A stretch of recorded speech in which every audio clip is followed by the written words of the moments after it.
राष्ट्र सह्याद्री, आवाज जनतेचा, प्रयत्न जनहिताचा।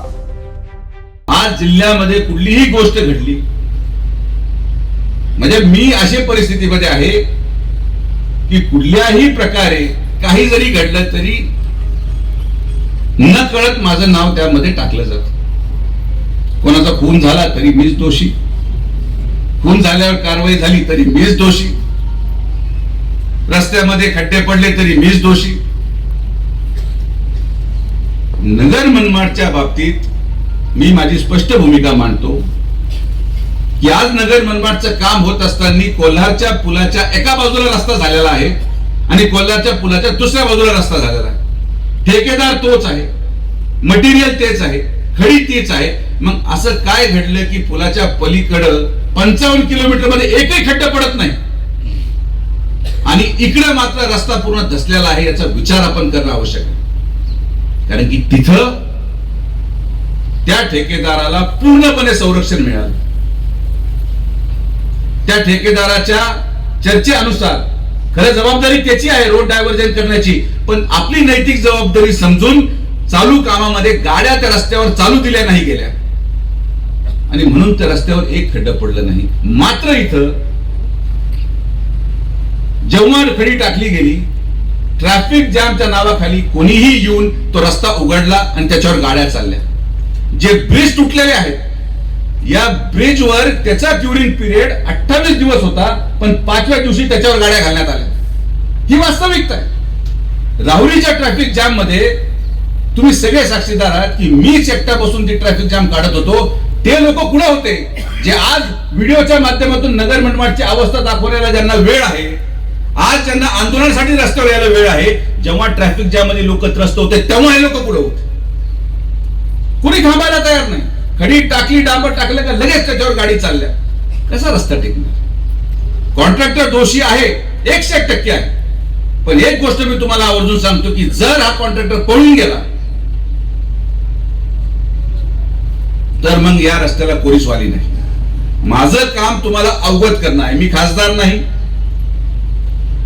ज्याला लोकांनी निवडून दिलं त्यांचा पत्ता नाही, कोणीच्या रस्त्याला वाली नाही। मी आवर्जून त्या राहुरीमध्ये ट्रॅफिक जाम होऊ नये म्हणून भाऊ आपल्याला सांगू इच्छितो की या रस्त्याचं डायव्हर्जन साठी होमगार्डचा 7.5 लाख रुपये पगार मी माझ्या खिशातून दिला, बंदे राहुरीचा ट्रॅफिक जाम होऊ नये म्हणून। मी माझ्या 7.5 लाख रुपये घातले। काय कारण आहे? पुढे लोकसभा लागली आहे किंवा पुढे काय झालंय असं नाही। आपण या नैतिकतेने जगतो की या रस्त्याचं काम झालं पाहिजे। तर ज्या मानसिकतेत मी काम करतोय, ज्या मानसिकतेत सत्यजित कदम काम करतात, त्याच मानसिकतेत प्रत्येकाने पुढाकार घेऊन थोडा त्रास सहन करून आपल्याला हा रस्ता पूर्ण करायचाच आहे ही भावना ठेवा। तुम्ही थोडं सहकार्य करा, तुम्ही थोडा त्रास सहन करा। डिसेंबर एंड पर्यंत रस्ता मी तुम्हाला पूर्ण करून देतो हा शब्द माझा तुम्हाला। वास्तविकतेमध्ये आपण राहायला शिकलं पाहिजे। आता त्या ट्रम्पनी इराणवर मिसाईल टाकताना या ठेकेदाराला विचारलं होतं का भाऊंना विचारलं होतं का मला विचारलं होतं मी मिसाईल टाकू का बाबा? मी मिसाईल टाकल्यावर त्याचा काय परिणाम होणार? आणि मी जेव्हा शपथ सांगतो असा वेळा माणूस मी माझ्या उभ्या आयुष्यात पाहिला नाही हो। सकाळी म्हणतोय बंद, संध्याकाळी परत बॉम्ब टाकून देतो, परत सकाळी पण परत म्हणतोय मी आता हे केलं। म्हणजे त्या माणसाच्या नादीनं लागणं हेच आपल्यासाठी योग्य आहे।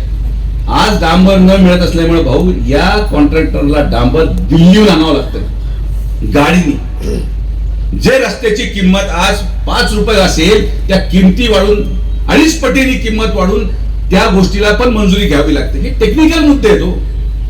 आणि किती लोकांशी मी भांडू, किती लोकांना मी समजून सांगू? जो त्रास तुम्हाला तो त्रास मला पण आहे। आता माझ्या मुलीच्या शिक्षणाच्या दृष्टिकोनातून माझी बायको आणि माझी मुलं नगरला राहायला गेली, मी राहतोय लोणीला। आता रस्ता करणं किती गरजेचं आहे हे तर माझं म्हणून समजत।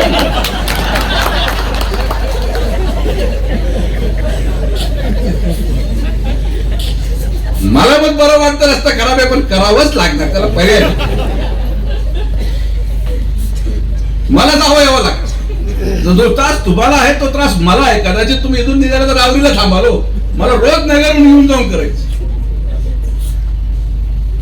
तर जनतेच्या त्रासाला आम्ही पूर्णपणे ज्ञात आहोत, पण या त्रासाचं उत्तर आंदोलन नाही, या त्रासाचं उत्तर ठेकेदाराच्या लोकांना मारहाण करणं नाही. राहुरीमध्ये रात्री त्या ठेकेदाराच्या लोकांना जे साईड गटर करत होते त्यांना हाणलं. आज एकही कर्मचारी त्या ठेकेदाराचा राहुरीमध्ये जायला तयार नाही. काय केलं पाहिजे?